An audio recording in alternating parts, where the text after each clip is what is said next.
Rentable, fiable, innovant. Avec eux, ça risque de fluctuer. Mais soyez rassurés, vous serez en croissance sur le marché. Francis Gosselin, Philippe Richard Bertrand. L'économie, c'est sérieux. Mais prends pas ça pour du cash. Bonjour et bienvenue dans ce nouvel épisode de Prends pas ça pour du cash. C'est un plaisir d'être avec vous aujourd'hui. Petite revue d'actualité en solo aujourd'hui, chers auditeurs. Évidemment, vous le savez, la semaine dernière, on a enregistré le balado. C'était la journée de l'élection américaine. Sans grande surprise, en fait, avec tous ces jours après, avec le recul, on peut maintenant dire que Donald Trump a été donc élu président des États-Unis. Monsieur Trump a aussi pris, évidemment, la majorité des voix à la présidentielle, le Sénat, le Congrès et, comme ça a été dit de nombreuses fois ces dernières années, il contrôle la Cour suprême. Donc, bonne nouvelle pour lui, j'imagine. Bonne nouvelle pour le Canada, moins clair, évidemment. Chose certaine, évidemment, pour les investisseurs parmi vous qui ont été, peut-être qui ont eu un peu de prescience par rapport à cette élection-là, il y avait manière de faire quand même pas mal d'argent. On a vu, de manière générale, les indices boursiers américains progresser fortement le jour de l'élection, le lendemain de l'élection, le surlendemain de l'élection, mais plus particulièrement l'action de Tesla qui a pris des dizaines et des dizaines de points. Je pense que depuis un mois, elle est en hausse de 60%. L'entreprise a une valorisation boursière maintenant d'à peu près 1,1 billion de dollars, donc trillions, comme on dit en anglais, ce qui la situe toujours confortablement parmi les 7 plus grandes entreprises du S&P 500. Et un autre titre, actif, monnaie, que sais-je, qui a beaucoup progressé, en tout cas suite à l'élection de M. Trump, c'est le Bitcoin, donc la crypto-monnaie qu'on pourrait dire par excellence, qui a franchi la barre des 80 000 US, 120 000 canadiens, alors qu'il se situait dans les bas 70 000 juste avant l'élection. Certains disent que M. Trump, qui avait un peu courtisé les Bitcoin Bros pendant la campagne, pourrait faire en sorte que certaines mesures fiscales ou autres soient avantageuses pour les cryptos. Et donc, ça explique une partie de cette forte augmentation.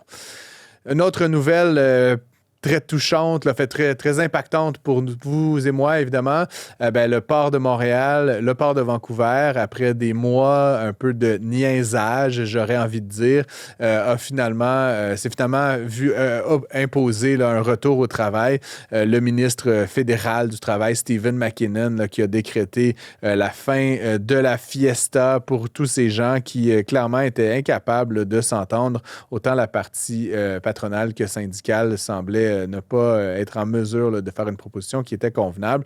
Donc, M. McKinnon a imposé ce qu'on appelle un arbitrage définitif qui va donc faire en sorte que ce soit un tiers qui tranche la chose. On a beaucoup parlé de ça dans les médias. J'en ai moi-même fait l'objet de chroniques à Mario Dumont tous les matins au 99.5. C'est sûr que, des débardeurs avec des études relativement limitées, on parle dans la plupart des cas de secondaire 3, de secondaire 5, une formation très basique. On comprend que c'est un travail qui est difficile, mais de voir des salaires dans un ordre de grandeur de 200 000 $ par année, c'est assez étonnant. Puis c'est assez étonnant surtout qu'ils aient refusé cette proposition-là. Certains disent que, la conciliation travail-famille n'est pas facile. Tout le monde est un peu sur appel en permanence. Mais encore une fois, me réjouis, du moins, que le ministre soit intervenu. Je suis quand même un peu, surpris qu'à chaque fois, on laisse la chose s'envenimer à un point tel qu'on doit recourir à des grèves et à des lockouts et à toutes sortes de conflits ouverts avant qu'il y ait une intervention du politique.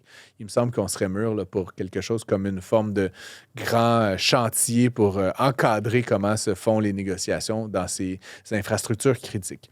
Dans le même ordre d'idée, il y a Boeing qui a mis fin, après 7 semaines de grève, à la grève donc, de ses travailleurs. Selon certains, ce serait l'une des grèves les plus coûteuses de l'histoire des États-Unis. Elle aurait coûté entre 10 et 12 milliards de dollars à l'entreprise.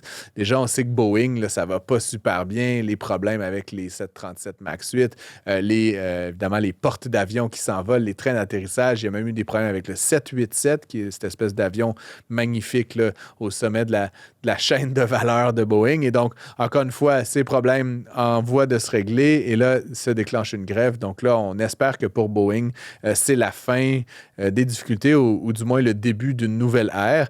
On sait d'ailleurs là, que Boeing avait été sous les feux de la critique pour avoir déménagé son siège social initialement de Seattle, où l'essentiel des activités de l'entreprise ont lieu, vers Chicago, prétextant vouloir se rapprocher des marchés financiers et éloigner les décideurs des activités, ce qui est comme un peu contraire à toute la logique de l'entrepreneuriat contemporain. Maintenant, l'entreprise a déménagé de nouveau son siège social, je crois, en Virginie, ça se peut, à Arlington. Mais bref, tout ça pour dire, j'ai toujours pas compris pourquoi ils ne ramenaient pas le siège à Seattle. Mais bref, une entreprise là, qui a vécu de nombreuses difficultés ces dernières années. On leur souhaite encore une fois le meilleur pour la suite.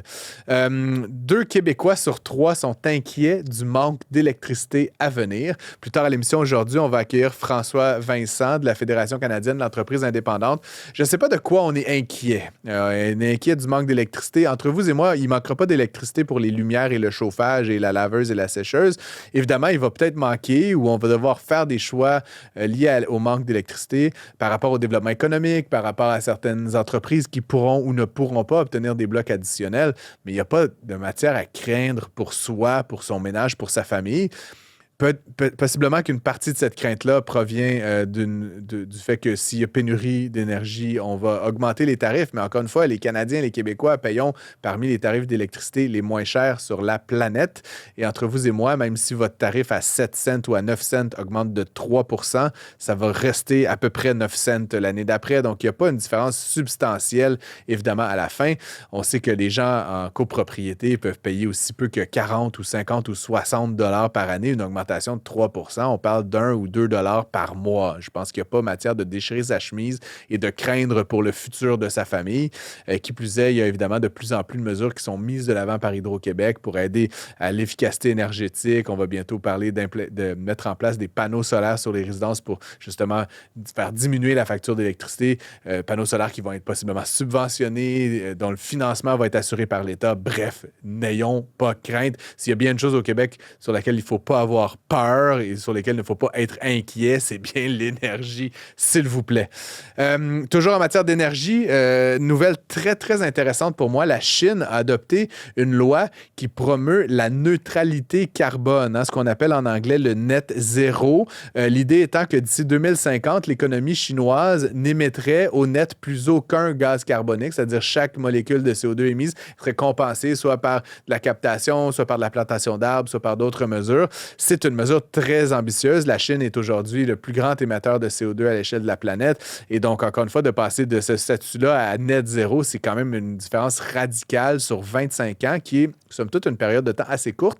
Et ce qui est, entre guillemets, intéressant, on prend ça avec des pincettes, c'est que la Chine, évidemment, a un régime politique qui fait en sorte que les leaders politiques qui prennent cette décision-là aujourd'hui, ils vont devoir faire face à la musique dans 5 ans, dans 10 ans et peut-être même dans 15 et peut-être même dans 20 ans. Évidemment, Xi Jinping n'est pas éternel. Il a, je pense, 70, 71 ans aujourd'hui. Donc, dans 20 ans, il va avoir 91. Mais mon point, c'est qu'il ne risque pas d'être remplacé par un autre leader l'an prochain, comme c'est fort probablement le cas de Justin Trudeau, qui va penser exactement l'inverse. Donc, quand la Chine dit qu'elle fait quelque chose comme cela, les leaders politiques en place, ils ont de bonnes chances qu'ils choisissent de le faire. Et donc, ce sera intéressant de suivre ça. Je termine avec ce rapport qui a été commandé par la ministre du Transport, Geneviève Guilbeault, qui a été commandé donc à Raymond Chabot de Grant Thornton, le cabinet comptable qui fait également des services de conseil. L'étude portait sur justement le transport en commun et les opportunités d'économie pour les sociétés de transport du Québec. On apprend plein d'affaires dans ce rapport-là. Déjà, RCGT a identifié près de 350 millions de dollars d'économies, entre guillemets, faciles qui pourraient être faits. Ça passe évidemment par des partenariats, par une partie de la privatisation, etc.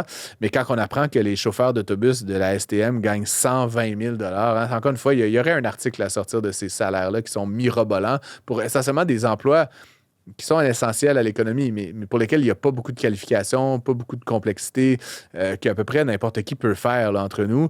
Et donc, est-ce qu'on va recourir à la sous-traitance? Est-ce que ça va mener à des grèves? Tout ça, évidemment, reste là, très, très difficile à dire. Pour l'instant, ça a pris la forme d'un rapport. Ça a beaucoup fait réagir.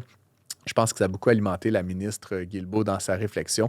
Et donc, il faudra voir ce qu'elle dit aux sociétés de transport dans les prochaines semaines, les prochains mois, parce que celle-ci réclame à peu près 400 millions de dollars. Elle dit qu'il y a un manque à gagner. Et là, le rapport de RCGT dit qu'il y a 350 millions d'économies. Je vous laisse faire les mathématiques, mais c'est à peu près le même ordre de grandeur. Donc, il y a peut-être un petit côté, le mea culpa, un petit côté discipline à faire dans les sociétés de transport avant d'exiger encore plus d'argent du Trésor public, de votre argent et du mien comme contribuable. Bref, c'était une petite revue d'actualité. On a aujourd'hui à l'émission 3 invités très, très intéressants. Andrew Lochhead, PDG de Stay22, qui est une entreprise dans le domaine du tourisme, une entreprise qui a connu une croissance de 4000 % au cours des 3-4 dernières années. Donc, on va un peu savoir ce que c'est de vivre l'hyper-croissance de l'intérieur. On suit avec Myriam Belzile-Maguire, qui est la cofondatrice de Maguire Shoes, une entreprise de chaussures qui ouvre un deuxième point de vente à New York, à Brooklyn. Très excitant, une entreprise qui, à l'inverse complet de Stay22, fait le pari d'une croissance lente, une croissance raisonnée, une croissance relativement stable. Et donc, ce serait intéressant de l'entendre. Et on va terminer notre série d'entrevues avec François Vincent de la Fédération canadienne de l'entreprise indépendante pour parler de plein de nouvelles économiques et faire un petit approfondissement du point de vue, évidemment, de l'entreprise indépendante, de la PME québécoise, canadienne. Restez à l'écoute et évidemment, n'hésitez pas à nous envoyer vos commentaires au fur et à mesure de l'émission aujourd'hui. Merci. Un taux d'intérêt très élevé qui défie toute la concurrence du marché. Avec Francis Gosselin et Philippe Richard Bertrand. Prends pas ça pour du cash. Il y a eu un classement qui est paru il y a quelques temps sur les entreprises qui croissent le plus rapidement au Canada. Stay22. C'est comme ça qu'on dit. C'est comme ça qu'on dit. Andrew en faisait partie. Stay22, c'est une entreprise que donc on va découvrir là, dans les prochaines minutes, mais grosso modo, qui permet de générer des revenus à partir de recommandations, de contenus riches là, liés au voyage, notamment. Exactement. Ça a été fondé donc par toi, Andrew. Et il y a une solution là, qui s'appelle Let Me Allez, A-L-L-E-Z, là, un petit twist franco-anglophone bien montréalaise. Donc, bienvenue en studio, Andrew. Merci d'être avec nous. Hey, c'est un plaisir. Super content d'être ici aujourd'hui. Écoute, parle-nous un petit peu, là, avant que je me lance dans des questions plus substantielles, là, parle-nous un petit peu de l'entreprise. Là. Qu'est-ce que vous faites? J'ai compris vaguement là, en lisant le site web, le communiqué, mais comment ça fonctionne exactement? Bien sûr. Donc, on a une entreprise, 60 employés en date d'aujourd'hui. On a lancé ça back en 2016. Et ce qu'on fait, c'est qu'on aide, dans le fond, les créateurs de contenu, les compagnies médias, les plateformes à optimiser leurs revenus grâce à des solutions d'affiliation. Donc, dans notre cas, nous, un créateur de contenu va parler d'un hôtel ou un hébergement qui est allé récemment. Donc, on va dire le manoir OV. Donc, il en parle dans son contenu Instagram, sur YouTube, sur un site web. Et chaque fois qu'une personne va faire une réservation à travers ça, donc nous, on va pouvoir permettre de retirer une somme à travers la réservation. Okay. Donc, que tu vas t'en garder une partie puis t'en donnes une partie à T'as tout compris. À la C'est business model facile. Business model facile. Votre client, c'est l'influenceur, c'est le créateur de contenu? C'est le créateur de contenu. Comment tu fais pour les convaincre d'embarquer sur une plateforme comme ça? Ouais? C'était très difficile au départ. La plupart d'entre nous ne nous connaissaient pas, donc personne ne veut faire confiance à une petite compagnie du Québec qui n'a pas de nom. Maintenant, aujourd'hui, c'est beaucoup plus facile. Donc là, on est rendu. Ils viennent vers vous. Ils viennent vers nous autres. On augmente le revenu jusqu'à 50% supplémentaire. Donc, ils sont bien contents d'aujourd'hui.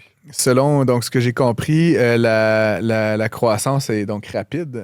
4000 %. Là, vous partiez de zéro, vous avez fait x50. Là, je blague, mais qu'est-ce que ça représente, 4000 % de croissance, mettons? C'est énorme. Ce qui s'est passé, dans le fond, c'est qu'on avait une entreprise qui fonctionne quand même assez bien jusqu'à la pandémie. On faisait une croissance d'environ 400 % year-over-year. Et à la pandémie, on a perdu 90 % de nos revenus. Fait que là, on était obligé de laisser aller 2/3 de notre équipe. On était obligé de se réinventer. Et il n'y avait pas 50 solutions. C'est soit tu tombes en hibernation. Fait que la pandémie dure-tu 3 mois, 6 mois, 12 mois? Oui, on met le Québec en pause 30 jours. Oui, exactement. Puis on verra ce qui se passe après. Soit on décide de fermer l'entreprise parce qu'on s'est dit on va se réinventer. Puis ça fait partie de la vie, c'est pas plus grave que ça. Okay. Nous, ce qu'on a décidé de faire, dans le fond, c'est pivoter. Donc là, on est parti du domaine événementiel voyage qui fonctionnait vraiment pas et on a décidé d'aller bouger directement avec les créateurs. Fonctionnait pas pendant la pandémie. Pendant la pandémie, exactement. Aujourd'hui, ils sont de retour, mais les influenceurs ont pris une grosse partie du départ. Avec une croissance rapide comme celle-là, moi, j'ai jamais connu ça. Je suis consultant dans la vie. Chaque année, j'ajoute 1 ou 2 personnes. Puis tu crois de 20 %, ce qui est une bonne croissance, mais je veux dire, rien à voir. Comment tu t'assures de ne pas perdre tes valeurs, ta mission, ton focus? C'est sûr que c'est beaucoup plus de revenus, beaucoup plus de monde, beaucoup plus de sollicitations aussi pour ton cerveau. Comment tu gardes le point du départ à travers une croissance comme celle-là? C'est effectivement très difficile. Je regardais les chiffres avec notre ressource humaine un peu plus tôt, puis on a ajouté une personne par semaine depuis les 6 derniers mois. Par semaine? Par semaine. Ouais, moi, je te parlais par année. Là, donc, c'est énormément de gens.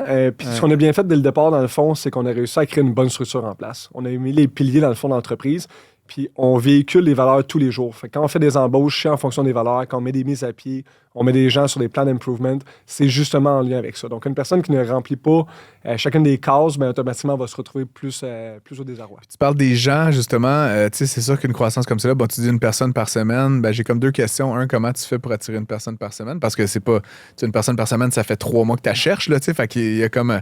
Il y a comme un funnel, comme toujours, c'est une course toujours vers l'avant.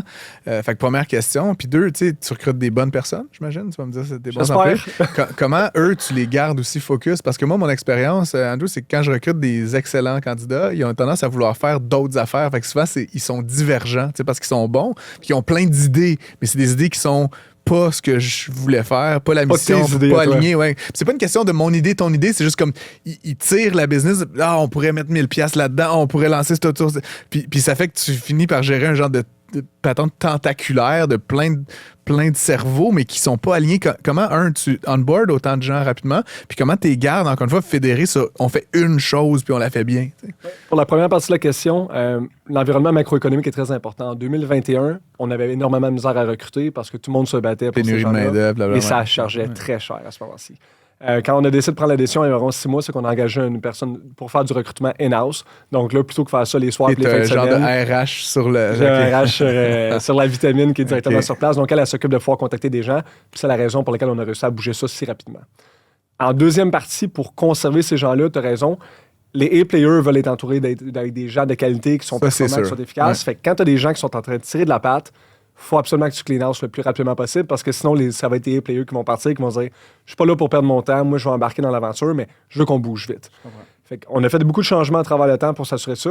Puis tu as très bien défini ça. Là.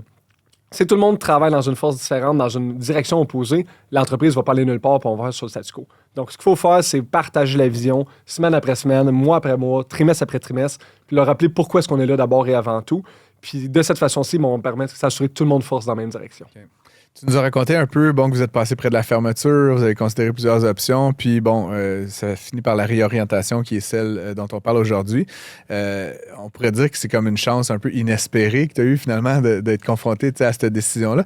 Avec le recul, est-ce que tu penses que tu aurais dû pivoter plus tôt dans l'histoire? Je sais que c'est... J'ai pivoté à plusieurs reprises avec l'entreprise, fait que c'est pas la première fois qu'on l'a fait. Puis ma mère me l'avait dit quand la COVID a frappé, comme « Inquiète-toi pas mon gars, il y a une raison à tout dans la vie. » Ouais, ils ont toujours raison. Il faut leur faire confiance.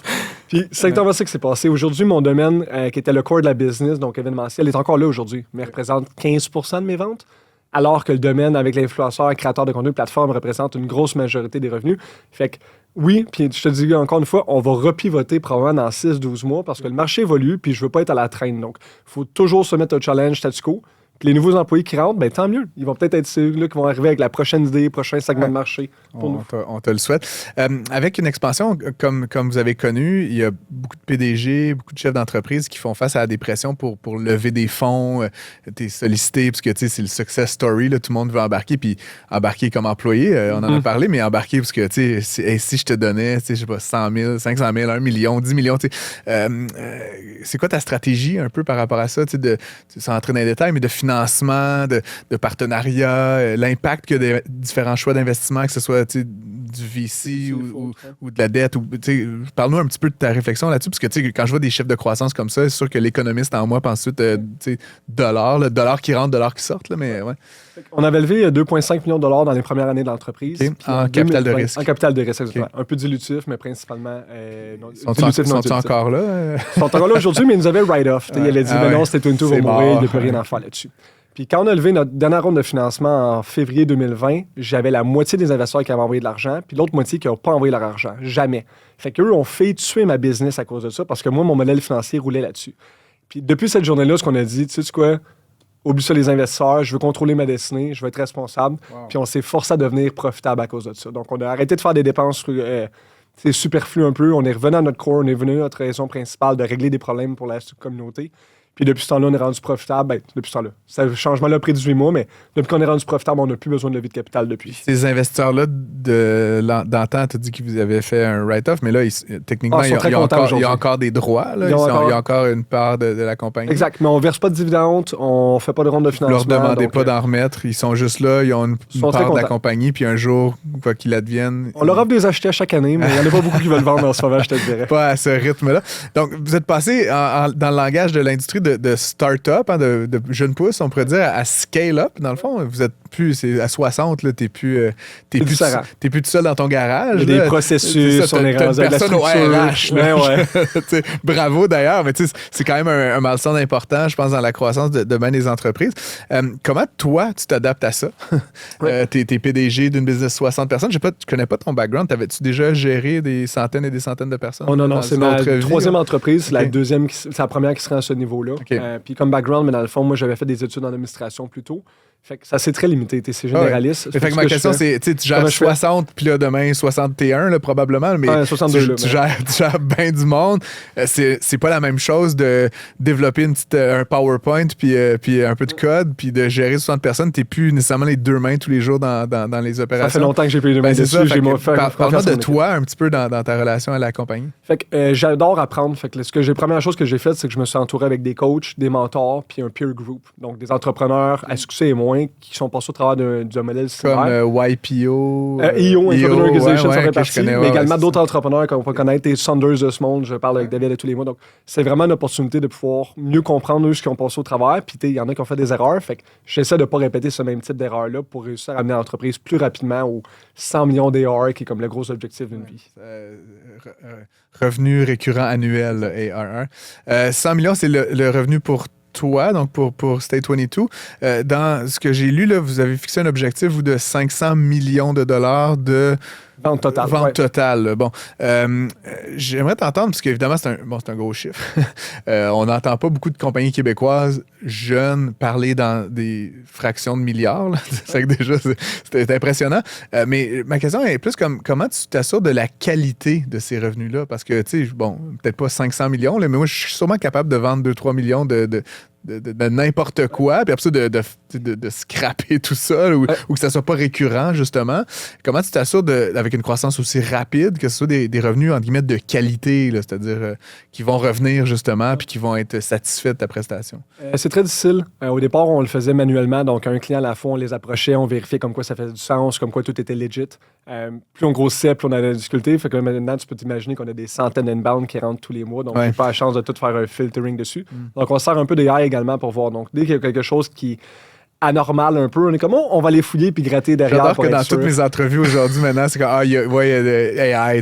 C'est comme la baguette magique. Là, mais son algorithme qui est tellement facile à mettre sur place. Les API sont rendus faciles, n'importe qui peut les intégrer. Donc, effectivement, c'est la bonne façon de travailler. C'est un AI, une intelligence artificielle que vous avez en partie développée, j'imagine, sur la base d'API. Exactement, d'API qui est déjà disponible comme Gemini ou Claude.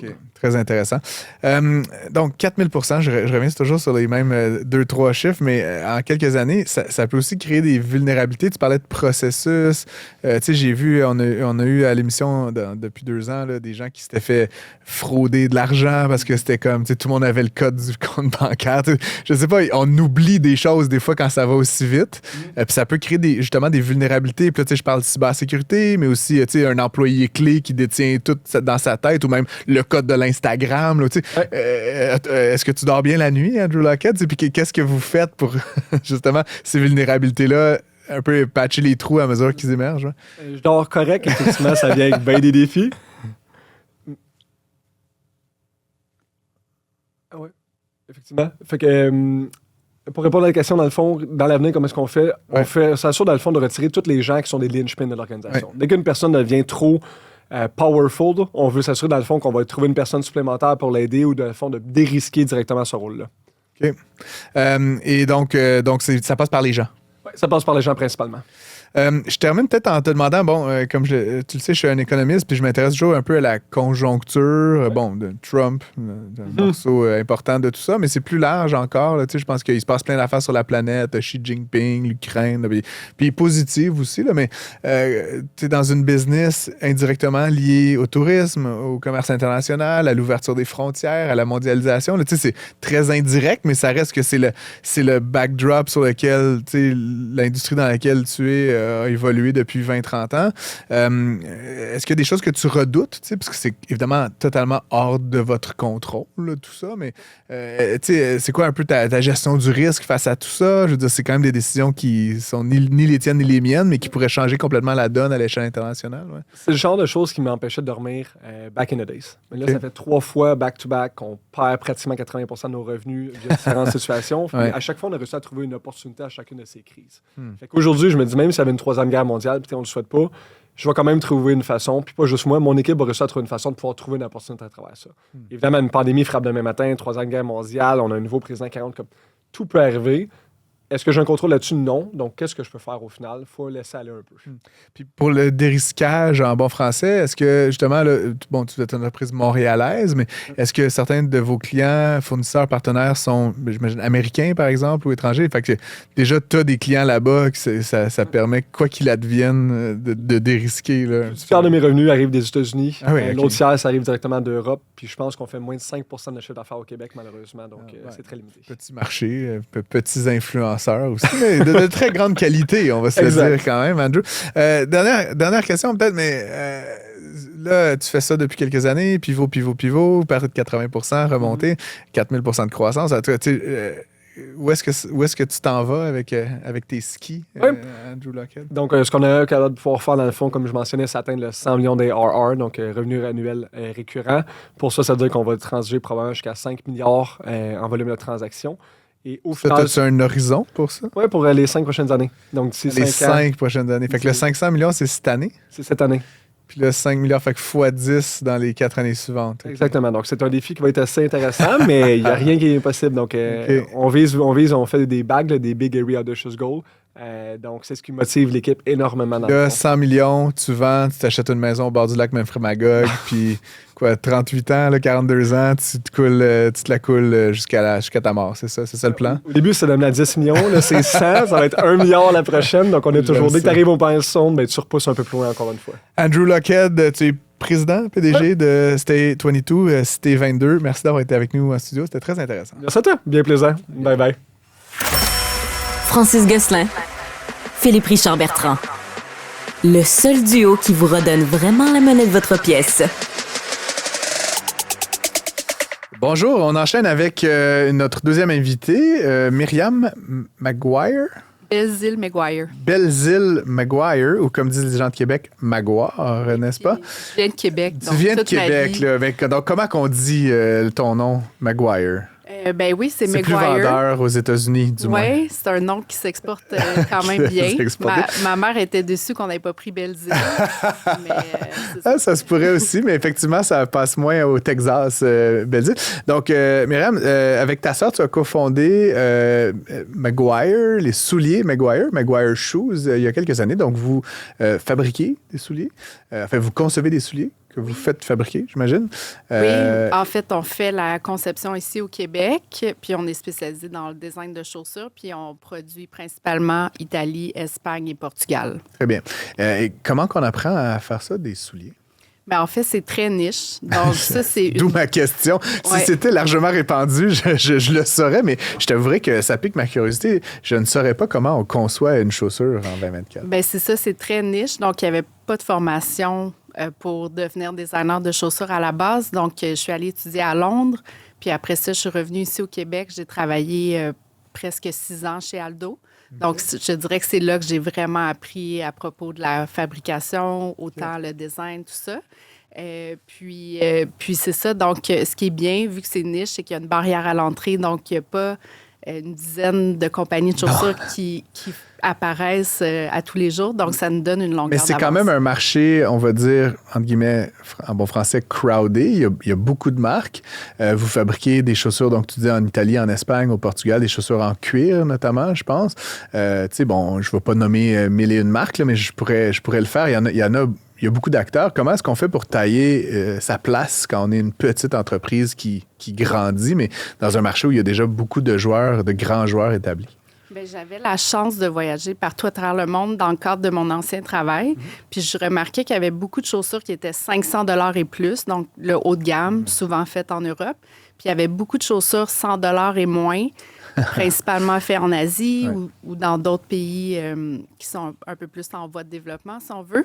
Mais en allant dans les usines, je voyais qu'une paire de chaussures qui coûtait 20 $ à faire produire pouvait être vendue 450 $ US ou 90 $ US. selon la marque qui était mise dessus et où c'était commercialisé. Là, exactement. Donc là, j'ai vu, j'étais chez un fournisseur en Espagne, il y a un mois, puis il me disait, regarde, cette sandale-là, je la fais à 24 € comme à toi, mais eux la vendent 500 €. Puis toi, tu le vends comme à un prix plus juste. Donc, j'ai comme rapidement vu qu'il y avait une niche pour des produits bien faits dans des bonnes usines, mais à un prix plus raisonnable. Puis il y a assez de place dans la marge pour que nous, on se paye, qu'on fasse un bon prix aux clients puis que l'usine soit bien payée aussi. Évidemment.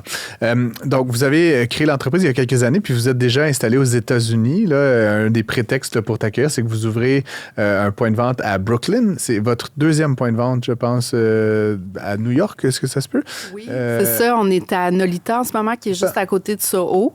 Puis là, on voyait que beaucoup de boutiques ouvraient dans le coin de Williamsburg. Puis... passe-moi à travers les étapes. Là, ouvrir un magasin physique aux États-Unis, à New York, qui plus est. Comment ça fonctionne? C'est quoi les étapes? Vous êtes jeune, canadienne. je sais pas, ça fait quelques strikes peut-être contre vous. Comment est-ce qu'on fait pour arriver déjà à signer un bail, à aménager le local, à avoir le stock? J'imagine que c'est assez complexe, mais passe-nous un petit peu à travers les étapes, si tu veux bien. Ça, on s'est pratiqué avec Montréal et Toronto. Ouais. Donc, on l'a fait à petite échelle au départ.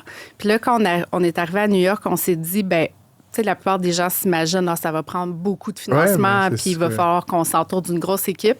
Mais on l'a fait dans le même mode qu'on l'avait fait à Montréal, Toronto, c'est-à-dire à petite échelle, avec nos moyens. C'est moi puis ma sœur Remy on a déménagé 150 boîtes de chaussures qu'on a ouvert à Manhattan. Mais dans votre voiture, là, genre, dans un petit camion? Là, un U-Haul, puis on a comme tout je ris, mais c'est parce que j'adore ces histoires-là, vraiment très, très grassroots. J'ai conduit un camion. Tu sais, j'avais pris un 13 pieds chez U-Haul. Ils m'ont donné un 18 pieds. Okay. Fait que j'ai conduit un camion 18 pieds jusque downtown à New York, puis... En tout cas, tu sais, j'ai plein d'histoires comme ça, mais c'est ça, on le fait avec nos moyens, notre budget, puis c'est pas parce qu'on est petit qu'on n'a pas le droit d'avoir du fun, puis d'aller aux États-Unis, puis d'avoir de l'ambition. Fait que c'est comme ça qu'on le voit. Puis si vous en ouvrez un deuxième, c'est que le premier marche bien, j'imagine? Oui, bien, c'est sûr qu'avec le taux de change américain en ce moment, c'est très profitable pour nous. Ouais. Mais aussi, c'est ça, on garde des prix avantageux pour nos clients canadiens, puis on charge un peu plus cher aux US. Fait que ça, on veut garder ça. Fait qu'en ouvrir un deuxième aux US, ça permet de garder des bons prix pour les clients canadiens. Très intéressant. On accueillait plutôt à l'émission Andrew Lockhead de Stay 22. Ils ont cru de 4000 % depuis la pandémie, là, 2021, je crois. Vous, souvent, dans les communications, puis dans votre présence publique, vous faites plutôt le pari inverse d'une croissance lente, organique, durable. Certains pourraient dire que c'est un manque d'ambition. Ça ne semble pas être ton cas, mais j'aimerais un peu t'entendre là-dessus. Pourquoi faire ce pari-là, justement, de ne pas, comme beaucoup d'autres entrepreneurs, le pari de la croissance vraiment très effréné? C'est drôle parce que pendant plusieurs années, on avait l'impression, tu sais, on n'allait pas chercher justement 20 millions. Puis là, on se disait... Tu veux dire de financement, là, par exemple. Ouais. Puis on voyait plein de monde que ça grandissait tellement rapidement puis qui allait chercher beaucoup de financement en équité. Puis là, on se disait, mon Dieu, tu sais, on réussit pas. T'sais, on n'est pas une réussite parce qu'on va pas chercher ça. Puis maintenant, avec tout ce qui s'est passé, la COVID, il y a eu des bulles aussi. Il y a des compagnies qui ont très bien fait pendant la COVID. Puis après ça, ça a crashé. Fait qu'on a tout vu ça. Puis on s'est dit, hey, une chance qu'on n'est pas allé chercher du financement.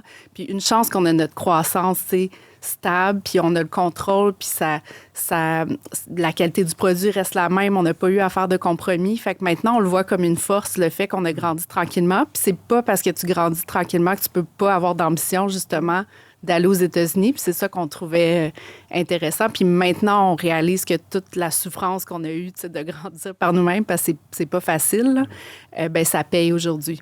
Très intéressant. J'aimerais t'entendre sur le volet un peu, bon, vous êtes aussi très attaché, je pense, à des valeurs de durabilité, de tout ça. Bon, il y a plusieurs tendances là, depuis des décennies, le développement durable, les normes ESG, bon, tout ça. Et aussi, parfois, on a le sentiment que, bon, c'est du marketing. Là. J'aime beaucoup les gens de marketing, mais ça reste que c'est un peu la façade. Puis quand même, je veux dire, qu'on le veuille ou pas, fabriquer de la mode, là, chaussures, vêtements, c'est quand même un processus dans lequel il y a des matières souvent non durables. Par définition, des chaussures, ça s'use, donc on les jette. C'est quoi un peu votre réflexion là-dessus?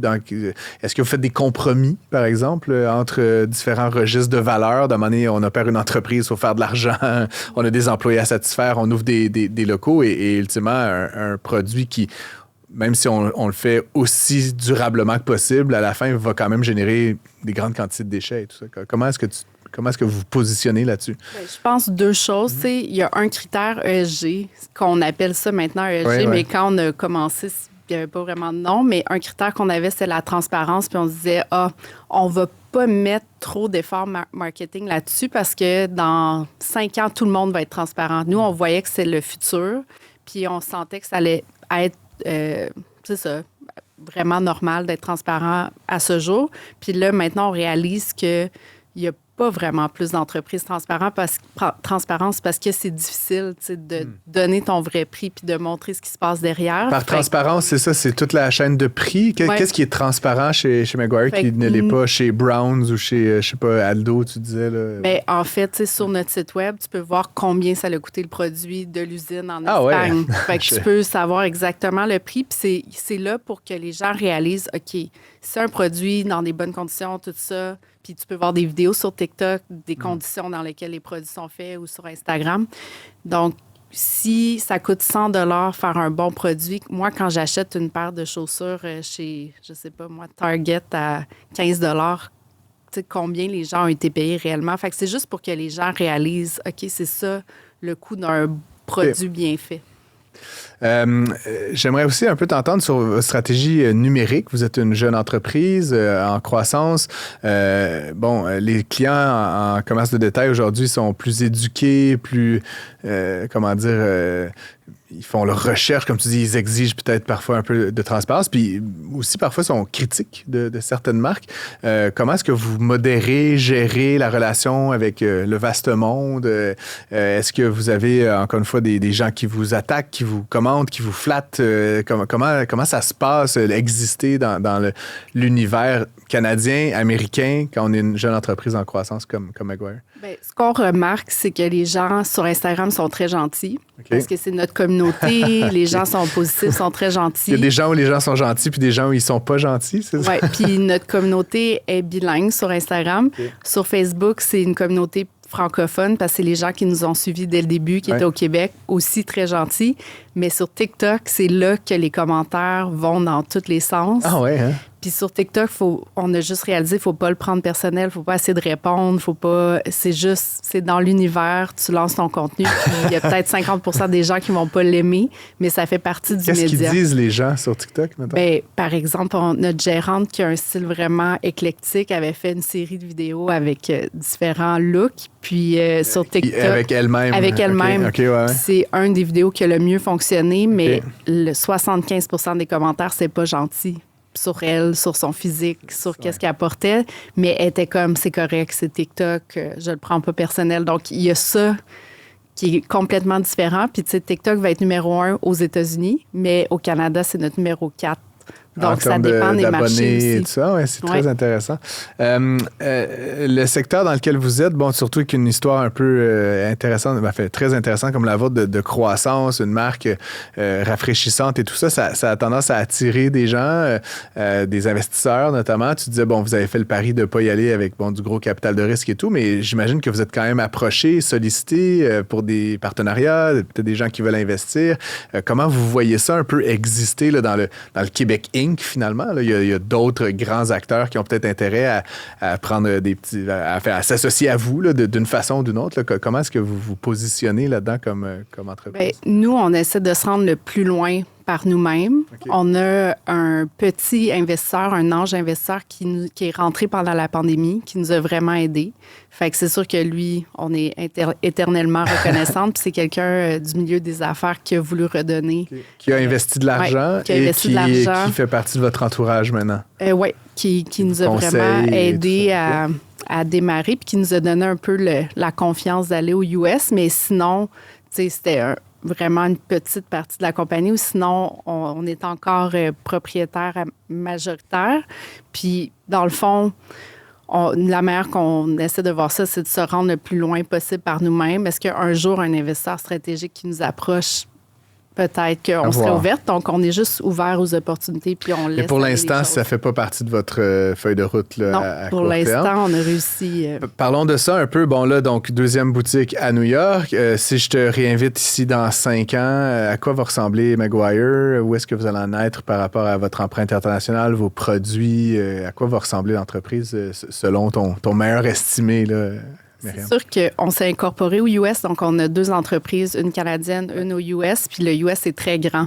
Donc, avant d'aller en Europe, on dit qu'il y a quand même d'autres villes aux US qui pourraient avoir besoin de nos produits. Donc, ce qu'on fait en ce moment, c'est qu'on regarde où viennent nos ventes, puis on regarde... Ventes en ligne. Oui, nos ventes en ligne, parce que les ventes en ligne nous disent beaucoup d'informations sur nos clients. Donc, ça nous permet de potentiellement trouver notre prochaine boutique. Très intéressant. Donc, pas d'annonce à me faire là, au micro pour... Non, aujourd'hui, c'est Brooklyn, mais je dirais que... C'est ouvert, Brooklyn? Ça va ouvrir première ou deuxième semaine de décembre. Et puis c'est une bonne période, décembre, pour les chaussures, là, j'imagine. Oui, puis il y a beaucoup de touristes dans le coin qui viennent visiter après. Bien, il va y avoir Thanksgiving, donc on ouvre après Thanksgiving. Mais oui, c'est un quartier vraiment effervescent. Et donc là, vous ouvrez, vous roulez ça un petit moment, puis pour l'instant, il n'y a pas comme une autre ville où vous avez déjà commencé à faire des petits voyages, puis checker des locaux, puis tout ça. L'année dernière, j'ai fait LA, San Francisco, Seattle. J'ai fait un pop-up à Seattle. Okay. Portland. Fait que je suis allée explorer l'Ouest, mais on se pose beaucoup de questions parce que c'est pas le même climat à l'Ouest. Fait qu'est-ce qu'on reste plus dans l'Est, puis comme ça, on peut vendre des bottes d'hiver. Et c'est plus compliqué d'y aller en U-Haul. Oui, exactement. Fait que là, il faudrait changer nos techniques. J'ai un ami qui l'a fait, là. Ouais, tu sais, Chicago, c'est encore limite un peu gérable. C'est loin, mais San Francisco, c'est que ça te prend la semaine, là, carrément. C'est ça. Fait qu'il y a ça dans la balance. Il faudrait changer nos techniques. Fait que c'est ça, on regarde, voir, on reste ouvert. Puis moi, à chaque fois que j'étais à Miami ce week-end, puis là, je regardais, est-ce que ça pourrait être un bon marché? Fait qu'à chaque fois que je voyage aux États-Unis, c'est sûr que je regarde aussi les locaux vacants, puis je regarde c'est quoi les opportunités. C'est sûr que le climat a un impact aussi sur le type de produits qu'on achète. Évidemment, par exemple, tu parlais de sandales. Chez nous, c'est un marché qui est temporellement assez limité. Là, on achète en tout cas, moi, personnellement, j'achète des sandales toujours comme à peu près dans le même mois ou 2. Là, ouais, c'est ça. Ouais. Tu es rendu en septembre, il n'y a plus grand monde qui achète des sandales. Puis évidemment... C'est de plus en plus aussi les bas d'hiver. Avant, ça commençait mi-octobre, ça se terminait fin février. Là, on attend encore la première neige. Là, ouais. Ça fait 2 ans que ça commence janvier, février. C'est tout.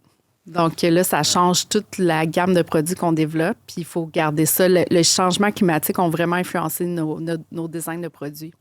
Très intéressant, en tout cas, Myriam Belzile-Maguire. Merci d'avoir été avec nous à l'émission. Puis, on va suivre évidemment votre aventure brooklynoise dans un premier temps, mais nord-américaine dans un deuxième temps, avec énormément d'intérêt dans les prochains mois, les prochaines années. J'aurai certainement l'opportunité de te réinviter à ce micro-là quand vous serez devenu la prochaine multinationale de la chaussure. Mais entre-temps, bonne continuation à toi et à ta sœur aussi. Merci. Pour obtenir une réponse à vos questions, écrivez à Francis et Philippe à l'adresse studio@commercial-cube.radio. Ça fait un petit moment qu'on ne l'a pas accueilli à l'émission et puis évidemment, avec tout ce qui se passe dans l'actualité, je me suis dit qu'il fallait faire un petit tour de piste avec l'ami François Vincent, qui est vice-président à la Fédération canadienne de l'entreprise indépendante. Bonjour François. Bonjour. Ça va bien? Oui, ça va bien, mais je suis content d'être de retour si je m'ennuyais. Ben oui, tu vois, il n'est jamais trop tard pour bien faire, n'est-ce pas? Écoutez, j'avais 3 choses dont je voulais discuter avec toi pendant le segment actuel. Bon, la première chose, vous avez fait une étude et c'était dans le Journal de Montréal cette semaine. Une forte majorité de Québécois sont inquiets quant à un éventuel déficit énergétique. Je pense que tu m'as entendu, je n'ai parlé à Mario Dumont aussi cette semaine. Je voulais un peu t'entendre là-dessus parce que, bon, je trouve qu'on est déjà bombardé de plein de sources là, d'éco-anxiété et autres sources de stress là, qui me semblent un peu artificielles. Il me semble que l'anxiété énergétique là, était la dernière de mes, de mes attentes. Qu'est-ce qu'il y a dans l'étude déjà? Puis comment est-ce que tu t'expliques là, ce phénomène-là? On voulait savoir où en était la population sur ce dossier-là, sur l'énergie, le plan d'action d'Hydro-Québec, le projet de loi 69. Donc, on les a sondés sur différentes questions. D'abord, est-ce que vous pensez qu'on est en déficit énergétique actuellement? Puis après ça, des sous-questions qui étaient, admettons, si on fait la transition énergétique, puis les plans majeurs d'investissement, là, est-ce que votre inquiétude augmente?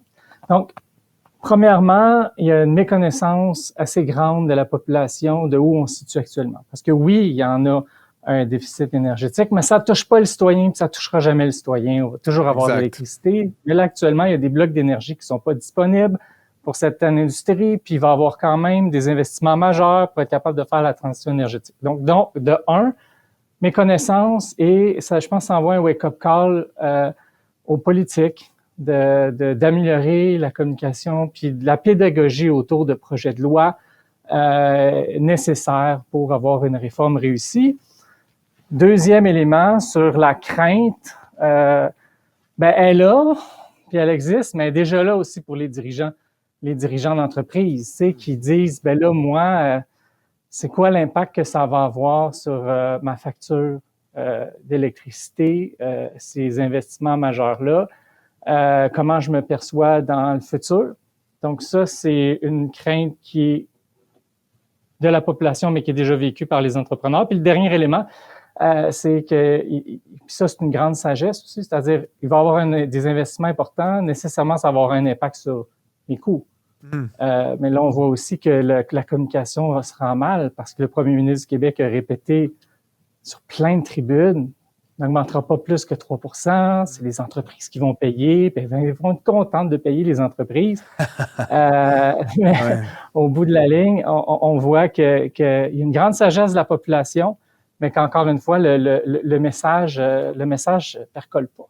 Mais j'aimerais t'entendre quand même sur cette histoire là, d'anxiété là, ou de stress énergétique. Donc déjà, tu l'as dit toi-même, là, il y aura de l'énergie là, pour chauffer l'eau puis faire le spaghetti. Là. Donc là-dessus, les ménages n'ont pas vraiment à craindre. J'ai l'impression que cette crainte-là, c'est bon, comme tu dis, peut-être certains entrepreneurs qui craignent de ne pas avoir de bloc d'énergie, que la tarification augmente, mais ça reste qu'on est au Québec, une province, une géographie où l'énergie est parmi la moins chère sur la planète. Puis comme je l'expliquais à d'autres tribunes, une augmentation de 3% de peu de choses, ça reste peu de choses. Là. Donc, tu sais, à quelque part, je ne sais pas, moi, personnellement, si ma facture d'hydro augmente de 3%, ça ne va pas m'empêcher de dormir la nuit. Là. Puis, tu sais, c'est pas une question d'être privilégié ou quoi. C'est tellement peu cher, l'énergie au Québec, que je ne vois pas où est cette espèce d'anxiété fondamentale là, qu'on repère dans l'étude que vous avez fait paraître, François. Oui, mais ta facture comme entrepreneur ne va pas augmenter de 3%, elle va augmenter de bien plus que 3%. Parce que si on limite le citoyen à 3%, nécessairement, le transfert va être plus grand dans la cour des petites et moyennes entreprises. Ceux qui sont sur le G, sur le tarif M, la facture va augmenter de 2,5 fois. Là. Fait que tu prends ta facture, là, puis tu dis en 2035, ça va être fois 2,5. Si on adopte le projet de loi 69 tel quel, ça va être un peu moins. Ça va être plus vers 1,8 fois ou 2 fois plus cher. Quant à l'éco-anxiété, je verrais pas ça comme ça. Moi, je vois plus ça comme étant on va faire la transition énergétique. mais je veux pas payer pour la transition énergétique. Personne ne veut payer pour la transition énergétique. Mais je sais pas que, tu sais, là-dessus aussi, j'ai envie de t'interpeller, François. Tu sais, quelqu'un va devoir payer, là. Je suis d'accord, mais actuellement, c'est la PME qui va payer. Je comprends. Parce que, on est moins de votes. C'est bien plus intéressant d'avoir un gros projet comme Nordvolt qui amène des milliards d'investissements. Puis la petite brasserie qui va peut-être pas être rentable, pas être capable de vendre ses bières parce que son coût d'électricité puis de production va augmenter significativement, ben ça, c'est pas important. Mais au bout de la ligne, c'est important parce que ça permet aux entrepreneurs de créer des jobs, ça permet aux gens d'avoir des emplois. Puis si on veut faire une transition réussie, ça prend deux choses. D'abord, il faut pas mettre trop de pression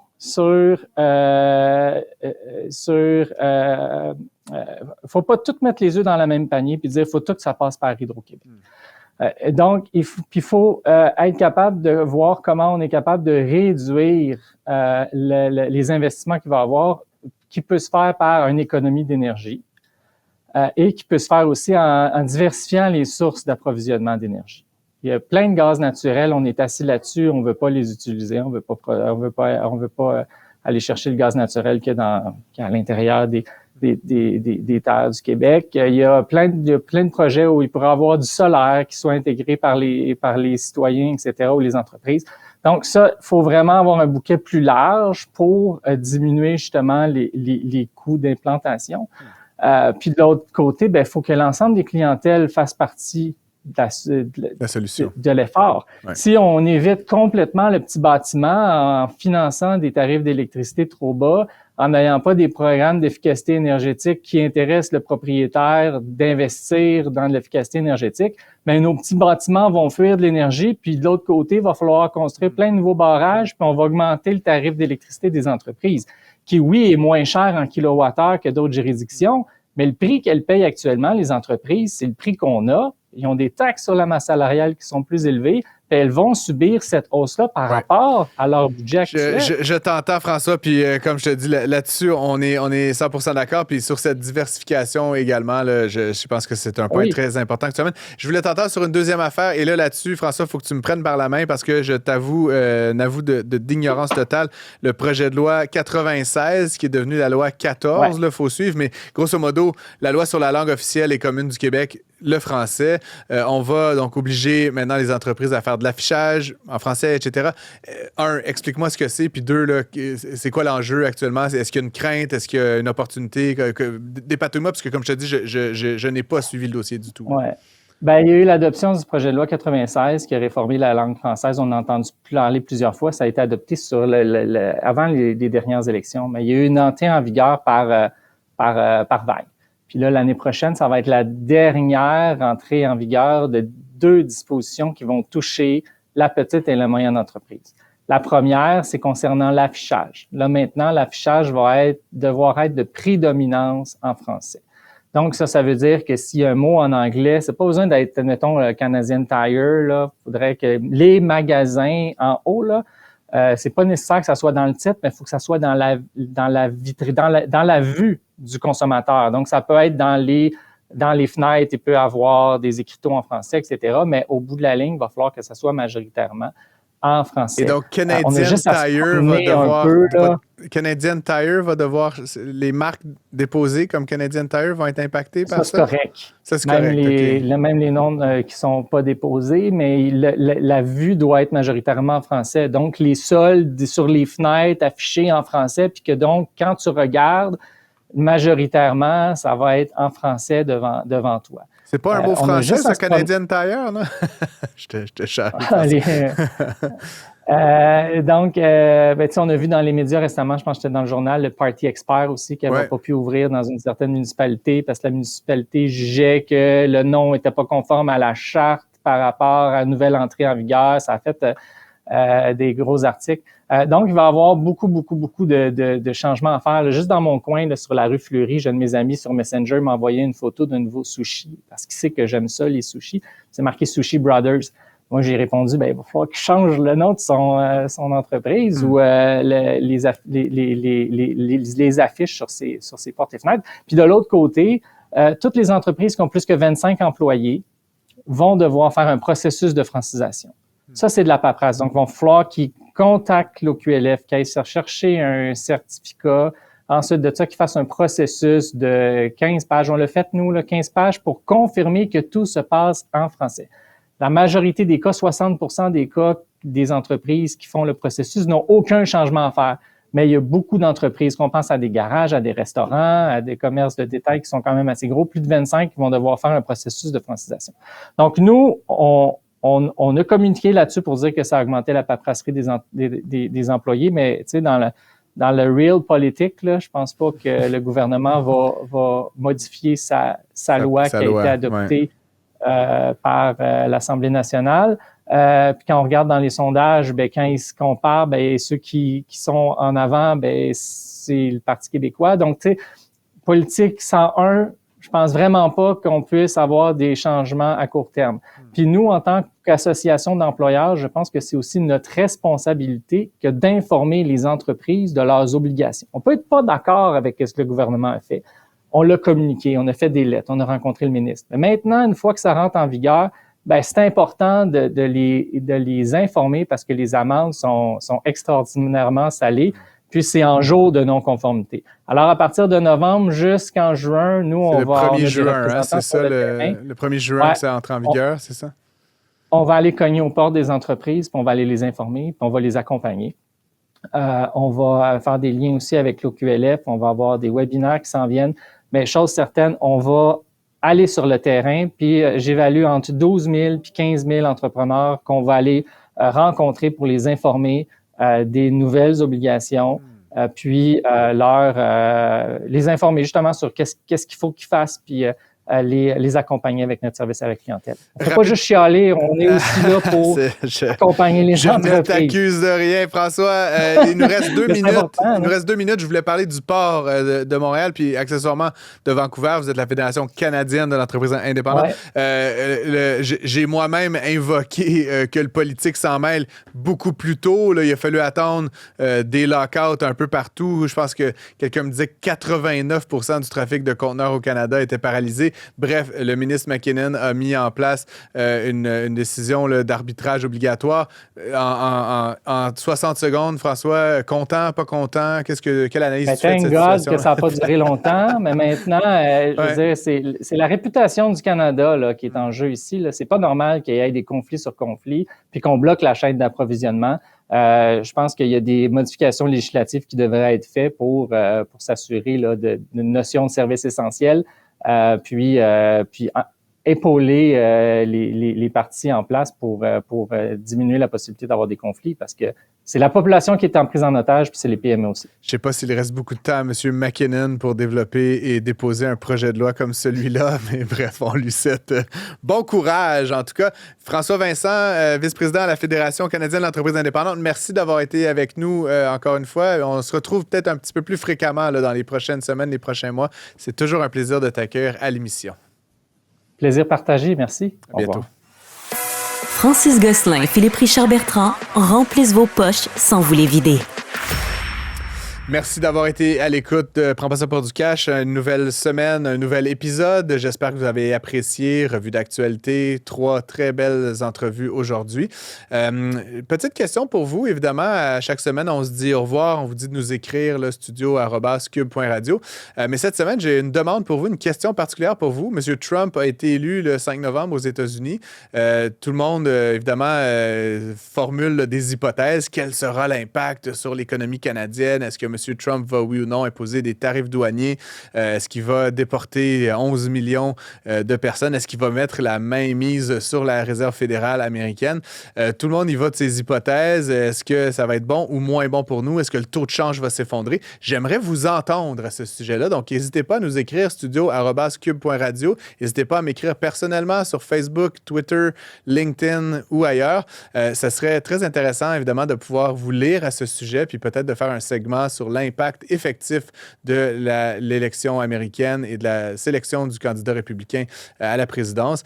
Je vous souhaite une très bonne semaine. Je vous dis à la semaine prochaine pour de nouvelles aventures et de nouvelles rencontres toujours aussi fascinantes. Tous les épisodes de Prends pas ça pour du cash sont disponibles en podcast sur l'application et le site cube.ca.